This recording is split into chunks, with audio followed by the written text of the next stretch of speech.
Hey everybody, this is Anthony from VR Game Rankings, and welcome to episode 16 of our daily vlog series for Monday, October 23rd. Yes, we are starting our fourth week, I think. Yeah, fourth week of the daily vlog. So it's good. We've made it through 3 weeks, and here comes week number 4. And I feel like it is getting a little bit better and better every day. I'm starting to work out these video problems, these audio problems, trying to dial that in a little bit better. So hopefully that will continue to get better as well. It's showing me that I have my blue snowball mic, which is this mic that you see right here. So the audio should be decent. Hopefully the video will be okay. I know on last Friday's episode, I thought the video was way worse than it actually was. It looked horrible when I was recording it, but the actual video only had a couple of brief moments of problems, and after that it was fine, so it wasn't really that big of a deal. So let's go ahead and get into these stories today, and not a ton of news really. On Monday, this typically is a situation. On Monday, earlier in the day on Monday, usually we don't have any big major stories. Those usually tend to leak out a little bit later in the day on Monday, or Tuesday is always a big news day typically. So Mondays, early in Mondays, kind of a slow news day, but I still have some topics to get into. So number one topic for me today is Pimax. Okay, so we know about this Pimax 8K headset, the Kickstarter. It's all over Reddit. It's all over the Vive subreddit. Tons of talk about, actually it's on it's on the Oculus subreddit. It's on the Vive subreddit. Tons of talk about the Pimax 8K upcoming headset. $2 million of money has been thrown at this Kickstarter, and that's kind of a separate topic in and of itself. But what I wanted to talk about is the controllers, okay? So I actually had a rant that I was going to go on about the controllers and about Pimax, and then I read a particular Reddit post that a guy made explaining the situation, and he explained it very well, and so now I kind of understand it. But what I wanted to do still, though, is I still want to kind of go off on my little rant about this, and then I'll go ahead and read the comment that this guy made, and we'll get into that. Okay, so here's my rant. My rant is this, and it kind of goes back to Valve. And I've said this repeatedly, and I'm going to continue to say this. Okay, so we know that Valve has new lighthouses that they're working on, Lighthouses 2.0. We know this, okay? We know that we're going to need new headsets to work with these new lighthouses because the headsets are going to have the new sensors, okay? We also know that the Knuckles controllers that Valve is eventually going to have work with these new lighthouses. So it's my personal opinion that if you're going to bring out a Steam VR headset anytime in the future, it must, absolutely must, contain the new lighthouses, and it must contain actual legitimate Knuckles controllers. And my argument for this, okay, so the lighthouses aren't maybe that big of a deal. The lighthouses kind of get thrown in as a bonus. But the Knuckles controllers, to me, it's absolutely mandatory that any new Steam VR headsets have this packed in right from the get-go. And so Ultra Gear VR by LG, it better have Knuckles. Like, it absolutely better have Knuckles. HTC Vive, the HTC Vives that they're selling in, say, February or March of 2018, they better have Knuckles. And here's why I say that they have to have Knuckles, because every single headset that is sold without Knuckles is a lost opportunity, because the person that's buying that headset, they just spent, $600-700 on all this equipment. Do you think they're going to immediately take their brand new controllers and chuck them into the garbage and buy Knuckles separately? Probably not. They're probably not going to do that. And so what we're going to have is we're going to have this scenario where we have the haves and we have the have-nots, the people that have knuckles and the people that don't have knuckles.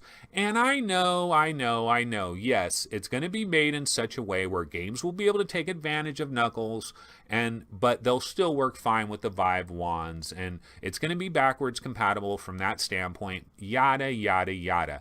But my complaint with that is, look, if I'm a developer, if I'm Bethesda and I'm working on Fallout 4 VR, if I'm working on Doom VFR, there's developers we don't know about yet that are working on major primetime VR games that are going to come in 2018. And these developers, I seriously doubt that they're really designing their games around Knuckles. Now, they might provide a few extra little bonus features for Knuckles, and in the menu of their game, you're going to be able to go into the menu and you're going to be able to do like Knuckle beta support or something like that. You'll be able to check a checkbox, and it may take advantage of the few things that Knuckles provides. But until the vast majority of Steam VR headset owners have Knuckles, developers, the big ones at least, they're not going to spend a lot of time and a lot of money really taking advantage of what Knuckles brings to the table. So every single headset that is sold without Knuckles is a lost opportunity. Now, I will say this, if Knuckles isn't ready yet, I mean, there's nothing you could do about that. But the day that the Knuckles design has been finalized and it's like, okay, this is the Knuckles design, Valve needs to get that information immediately to their hardware partners. They should already be working with their hardware partners, to be honest. And there can't be a delay here. Like something that I'm incredibly worried about.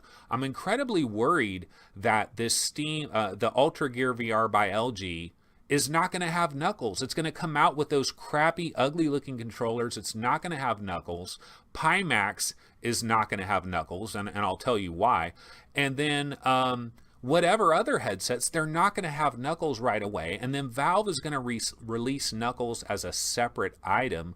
And then individual VR gamers are going to buy Knuckles, but it's only going to be a certain percentage. And then you're going to continue to have all these headsets that are being packaged and manufactured, and there's boxes and maybe 50,000, 100,000 of these LG Ultra Gear VR headsets are in a warehouse, and they're not going to have Knuckles in the box. And it's such a lost opportunity. I can't even begin to explain how big of a problem this could be long term if you don't try to take care of this situation.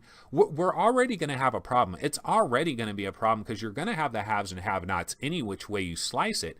But if we can get the Knuckles into the retail boxes so much sooner, it's going to help everything. So what does all of this have to do with Pimax? Well, Pimax, very recently on their Kickstarter, they kind of had an update where they showed controllers that looked kind of like Knuckles, but they weren't Knuckles controllers. And when I first saw this, I was like, Pimax, what the F are you doing? Aren't you officially licensed by Valve? Like, that's the thought process, right? This is officially licensed by Valve. So if you're bringing out a new headset, why wouldn't you start with Lighthouses 2.0 and Knuckles right from the get-go? And if Knuckles is going to be delayed until March 1st, delay your goddamn headset until March 1st, because it just doesn't make sense to release with some old, outdated technology when the brand new technology is right around the corner. And so when I saw the picture on their Kickstarter page of these faux Knuckles, like these Knuckle imitators, which they're not Knuckles, they kind of tried to make it look like Knuckles, but they're not Knuckles, I was like, oh my God, this is a disaster in the making. So these things are not going to ship with Knuckles. They're not going to ship with the new Lighthouses. Like, how dumb is this? Okay, then I read a Redditor's post where he kind of makes sense of the situation. And so let me get into that. So there was a big thread about the Pimax controllers, and a Redditor, his name is GC13PSJ. Here's what he said. Okay, because I commented, I don't know if he said this to my comment or somebody else, but here was his comment. And it's about them not actually having the real Knuckles controllers or the real 2.0 base stations. So here's what he said. It's likely because Kickstarter's terms of service require that companies don't resell hardware from other companies. That's why they're also not just using the 2.0 base stations that Valve are selling. It would be against Kickstarter's rules, and they could be removed from the platform. So they're forced to manufacture their own version of Knuckles and 2.0 base stations. The base stations will be fine because Valve have given them the specs and everything to make them correctly, but the controllers are a bit of a worry. Okay, so that was Redditor GC13PSJ, and you know what? That's a really interesting take. And after I read that, I was like, oh, okay, this does make sense. I know Kickstarter does have rules. They do have requirements. They do have regulations. And so this does kind of make sense, but it still doesn't forgive the whole situation, and it's still somewhat of a cluster fuck for people to have to buy people are buying these Pimax headset combo, and they're not going to get the real Knuckles, and it just seems like such a lost opportunity. Now, my only hope is that this will be basically for the Kickstarter people, but from that point on, hopefully Knuckles will get in there right away. And this has just been something that has been on my mind for a while, this whole Knuckles thing. Valve is such a secretive company. They keep things so private. They're very much like Nintendo in this way. And sometimes I think it kind of hurts them a little bit, especially in this kind of a situation, because I really believe for the good of the overall Steam VR industry, we got to get Knuckles into as many consumers' hands as humanly possible so developers have an actual incentive to really take advantage of Knuckles, because I really think Knuckles is going to take us forward in terms of our interaction with these games, which is incredibly important. The interaction is such a key thing. The way that we interact with these games is immeasurable how important that is, and to get Knuckles into these retail boxes is so freaking critical. I'm telling you right now, if the Knuckles are released individually, and if they're not in HTC's retail package within like a month of that, I am going to be so freaking pissed, because it's such a lost opportunity. If you guys disagree with this rant, I'd love to hear what your thoughts are about it. I'm really passionate about this because I know about the haves and the have-nots. We can look at the PlayStation VR community. They're crying for new PlayStation Move controllers that have thumbsticks, and I keep trying to tell these people, no, you have to wait until there's a new version of PlayStation VR and you do it all in one fell swoop. You can't bring new controllers out midstream, because again, it's the haves and the have-nots, and you're creating a problem. And that's kind of what's going to happen with Knuckles, and it's truly disappointing to me, because Knuckles is revolutionary and it should take us to a higher plateau. And this stuff just concerns me. But anyway, that was the Pimax thing. But I guess the Kickstarter rules could be a very big part of that. Okay, the second story I have for you guys, this is something that we heard, I think it might have been Friday or later in the day on Friday, or maybe it was Thursday, and I don't believe I touched on this in any of the vlogs last week, but Microsoft apparently has a patent for them doubling the HoloLens field of view. And so I'm into AR as well as VR. Now, my take on the AR VR thing is I don't really care. I just want incredibly entertaining experiences that blow me the hell away. I don't care if it's AR, I don't care if it's VR, I don't care if it's GR. It could be whatever the hell you want to call it. If you can blow me away with an incredibly amazing experience, I'm all in. And HoloLens is interesting, but the biggest problem with HoloLens is you basically have this like 35-degree of view. What a lot of people say is take out a deck of cards and put them like an arm length away from your eyes, and then look around at stuff, and that's kind of the limited field of view that you have with HoloLens. So what I always tell people is, like, let's say you're looking at like a saber-toothed tiger that's over in the corner of your room, and if you look at it in just the perfect way, you might be able to fit the entire saber-toothed tiger, as long as it's far enough away from you, into that little tiny field of view. But if you move your head just a little bit, now the tail of the saber-toothed tiger, half of the tail disappears because it doesn't fit in that little field of view. And that breaks the entire illusion. It breaks the experience, and it kind of ruins HoloLens, to be a total, to be completely honest. And I think Microsoft knows this. Everybody they've shown HoloLens to, the first thing everybody says is, this is cool, but the field of view. I mean, that's what everybody says about HoloLens. And that's one of the reasons Microsoft hasn't made a push to make this a legitimate consumer product. And Microsoft also came out not too long ago, and they said that there's not going to be a brand new version of HoloLens, that they're not going to update it until probably 2019. And I'm hoping the reason they're having that delay is because they are going to integrate this new technology that could potentially double the field of view of HoloLens, doubling it from around 35 degrees to 70 degrees. Now, 70 degrees is still very limiting. It's not like we have on the Vive or the Rift or any of these other VR headsets. It's going to be smaller. It's going to be a little bit more of a tunnel vision type of thing. But I'll tell you what, double the current field of view, that is huge. Now, we know Magic Leap, of course, has whatever they're working on, and the thought process with Magic Leap for a long time is that their field of view is a lot bigger than HoloLens, and that was one of the big advantages that they had.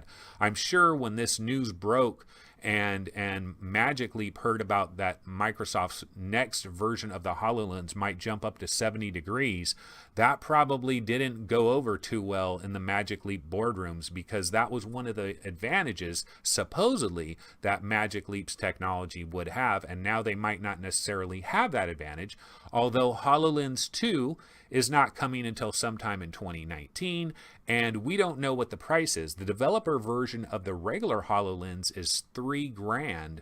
We don't know what HoloLens 2 is going to cost. Magic Leap is supposed to be in the $1,500 range, supposedly, which is half of that.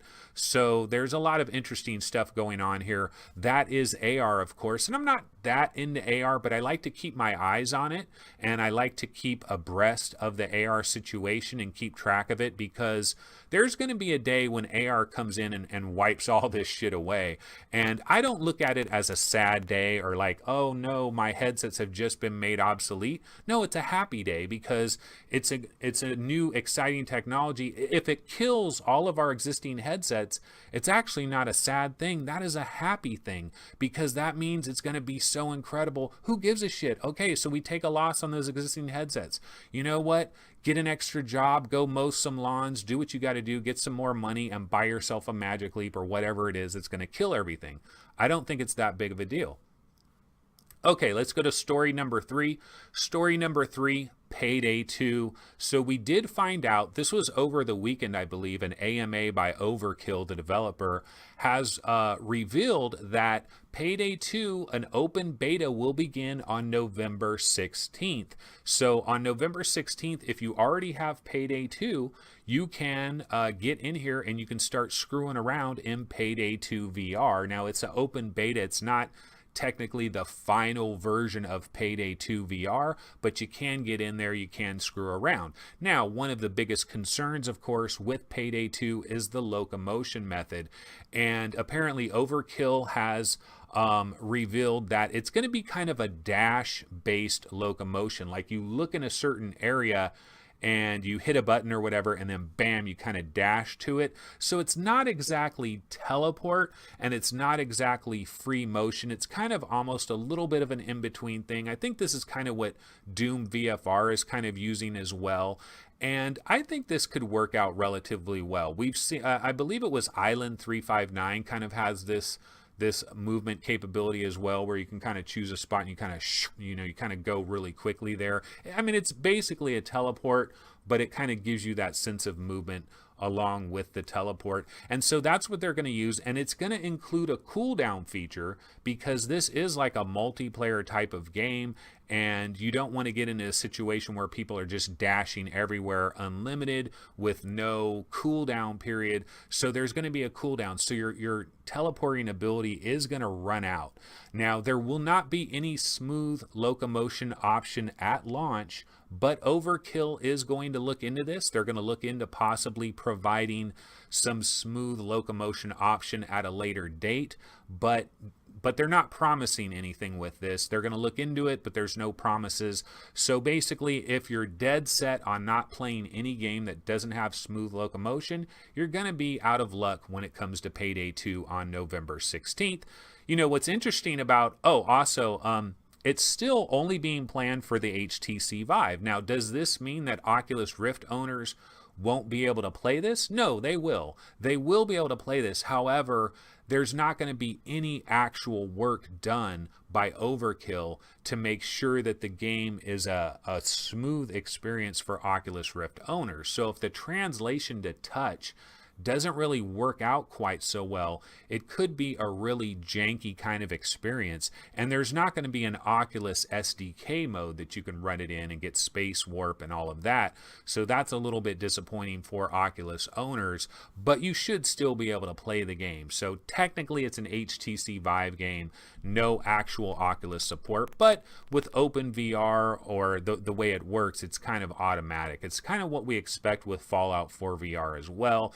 Same sort of situation. No effort is going to be made to dial it in on a Rift, but it should probably work, hopefully decently. We'll have to see. And then maybe there'll be some type of mod you could download that kind of helps it out for the Rift. I don't know how that will actually work, but that is Payday 2. And you know what? This is November 16th. And remember, November 14th, we get LA Noire, the VR case files, and From Other Suns. Those are both coming out on November 14th, and then 2 days later, Payday 2 VR open beta. So I tell you what, guys, I mean, am I the only one that is experiencing this?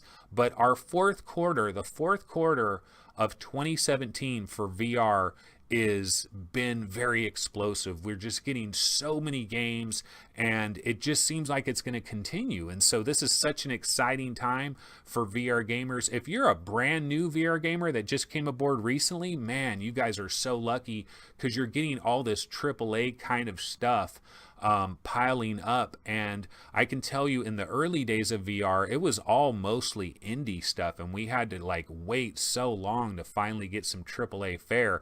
And you guys that are coming in later, you know, it's that early adopter situation. You know, early adopters always get kind of screwed. You come in later, you get your stuff cheaper, you get better experiences, everything is more finely tuned, and that's kind of the way it is. So that's going to be how it's going to be in mid-November, but a lot of excitement still in store for us in mid-November. And November 7th is Killing Floor Incursion for HTC Vive owners as well. So there's a lot of good stuff in November, and there's probably some additional stuff we don't even know about right now.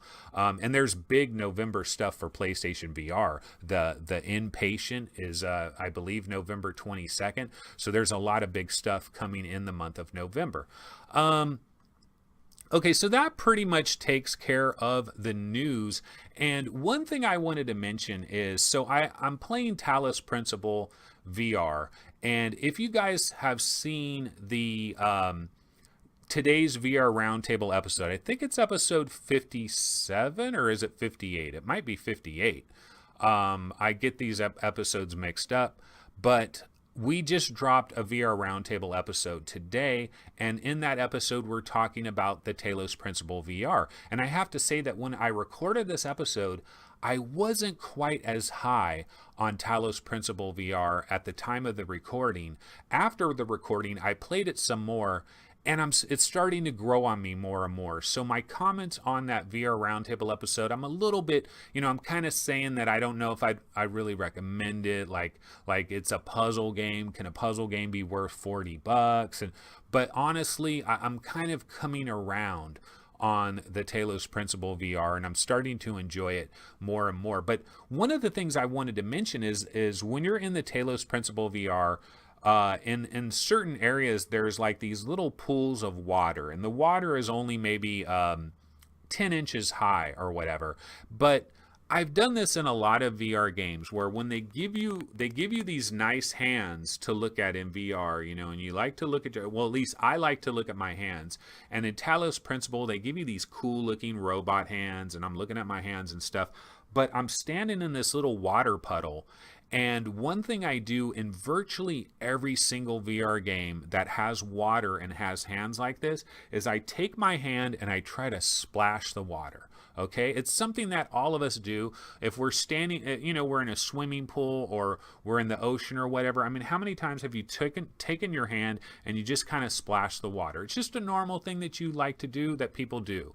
And I tried to do this in the Talos Principle and nothing really happens. I think it was maybe Zing, the Land Beyond. If you try to splash the water, it kind of splashes a little bit, but it doesn't really, like, it doesn't take into consideration your hands and the amount of volume that your hand, the mass of your hands, and the displacement of water as you move your hands through the water. But I can't wait for that day to come when I can take my hand and splash the water and it really looks like I'm splashing water. I don't know why that's a big deal for me, but it is. But it's just something I thought of when I was playing Talos Principle. And when I got out of the game, I thought, let me write this down. This is something I can mention on the daily vlog, because I wanted to ask you guys, have you guys ever played a VR experience where you could really splash water and like you can splash it and it really seems like it works? I'm pretty sure one day we're going to get there, but it's probably incredibly taxing on the physics and stuff like that, so it's probably not really worth the effort.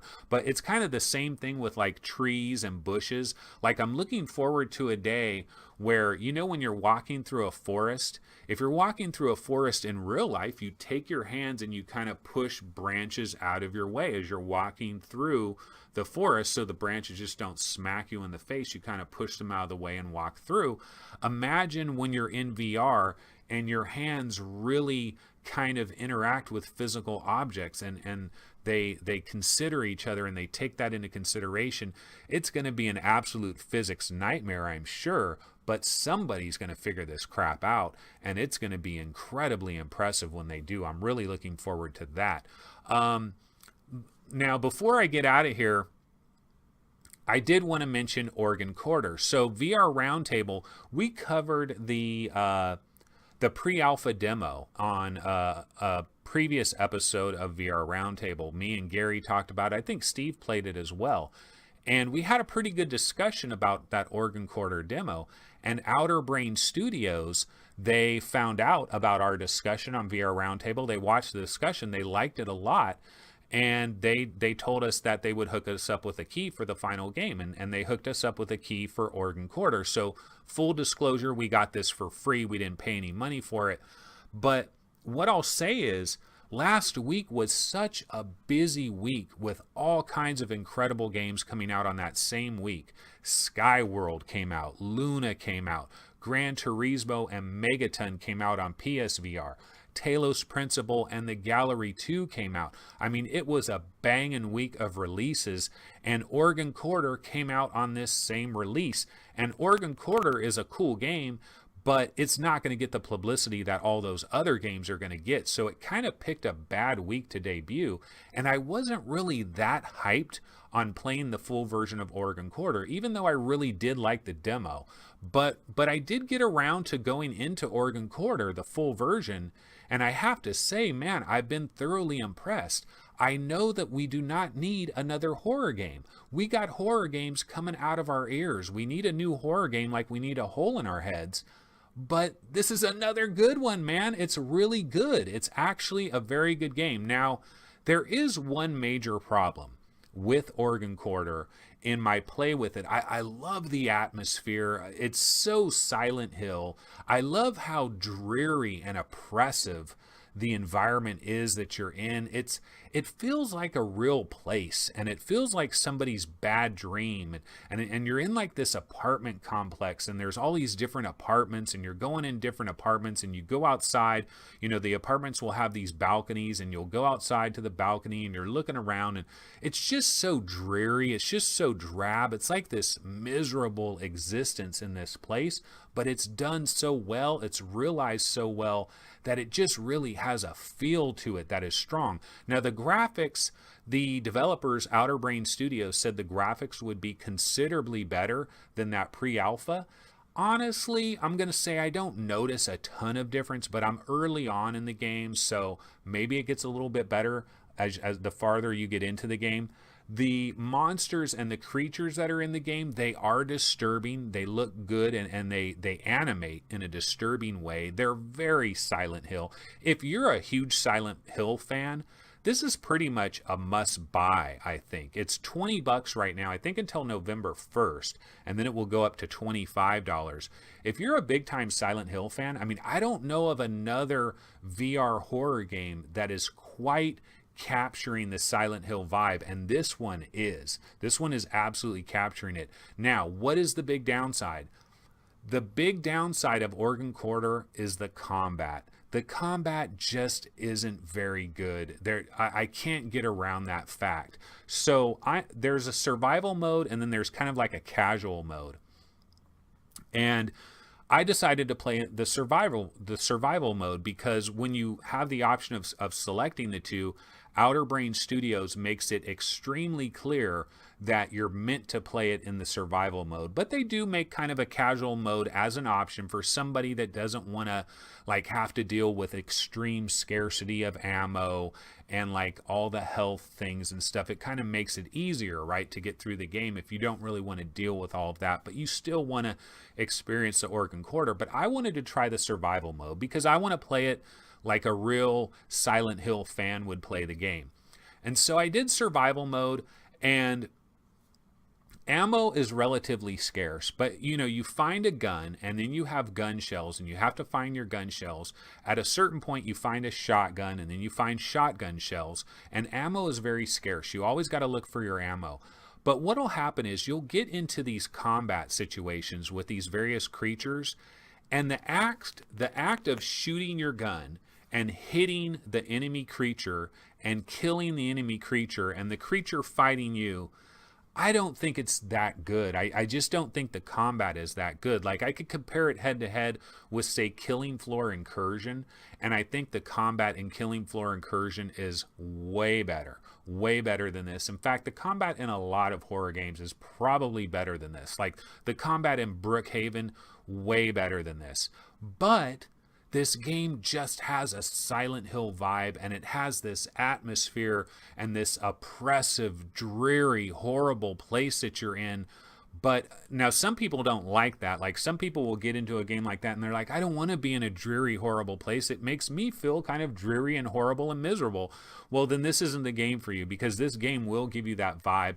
I like it because I love it when you just get immersed in a situation and you really feel what the developer is going for. And Outer Brain Studios, man, I give these fools credit because they kind of came out of nowhere. They didn't get that much money from this Kickstarter. They only got like a little bit over $7,000. Obviously, they put way more of their own money into it, and they really went for it, and they have achieved this Silent Hill feel. The only fly in the ointment is the combat, and the combat is pretty lame, and unfortunately there's no way of getting around it. But they'd probably have to really rework the combat. But I'll say, even though the combat is pretty lame, I plan on continuing to play this game because I love the vibe. I love the feel for it. There's actually a story going on here, and there's some interesting characters, and there's some interesting kind of plot pieces that are going on as well. So the Organ Quarter, again, I know we have so many horror games, and we just got absolutely bombarded with incredible VR releases last week. And you guys have probably already spent money on Talos, and you've already spent money on the gallery, and you might be kind of broke, and you might be trying to save your money. But goddamn, if you're a Silent Hill fan, I think you're going to have to dip into your money again and grab this game because it's actually that good and that interesting. But I will say I'm super early on. So take that for what you will. But I'm way over my time here. It seems like I'm not doing a 30-minute show. It seems like I'm doing a 35-minute show because I kind of go almost 35 minutes every week, but that's okay. I guess the idea is we'll give you at least 30 minutes, but definitely not 40. We don't want to get into a long-term show like that. But that's going to go ahead and wrap it up for episode 16 of the VR Game Rankings daily vlog series. And this is Monday, October 23rd. And I'll see you guys tomorrow. Take it easy. Later.